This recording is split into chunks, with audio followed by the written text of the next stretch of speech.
আমাদের ব্যাঙ্গালোরে কুমারটুলি বলতে পারে।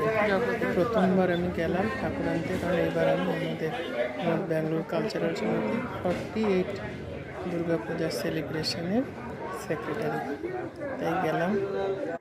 এত সুন্দর ঠাকুর সব বানানো দেখে খুব খুশি হয়ে গেলাম। কলকাতায় তো কুমারটুলিতে যেতে পারিনি, তো আমাদের এইখানে কুমারটুলিতেই দেখে এলাম সব ঠাকুর। আমাদের নিজেদের ঠাকুর নিয়ে এলাম আমাদের ইসেতে প্যান্ডেলে, তো খুব আনন্দ করলাম যে এত সুন্দর ঠাকুর, এত ভালো ভালো ঠাকুর সব দেখতে পেলাম। সব রকমের ঠাকুর আছে এখানে, সব বানানো হয়।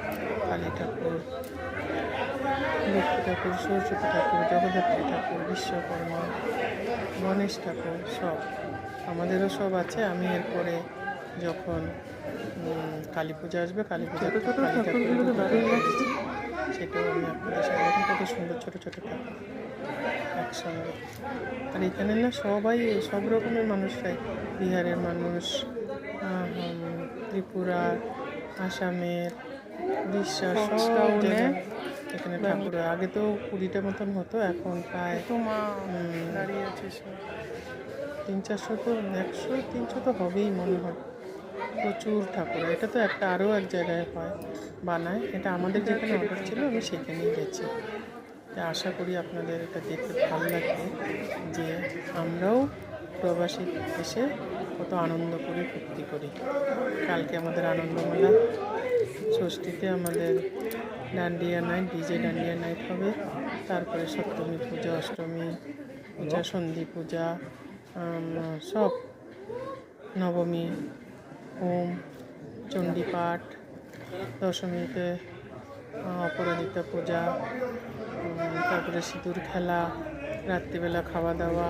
আর আমাদের যে নর্থ বেঙ্গালোরের ঠাকুর আছে সে সময় এভরিডে দুপুরবেলা খাওয়া দাওয়া হয়।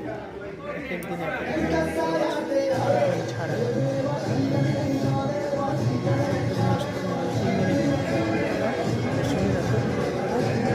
প্রচুর স্টল আসে, কলকাতা থেকেও আসে।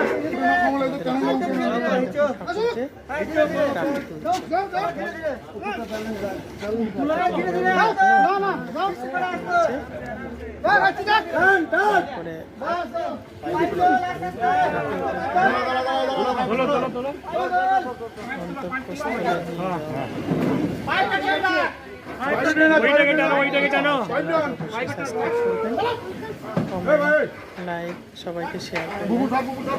মুখটা ঢেকে দিল না, জানি না আরেকজন আছে।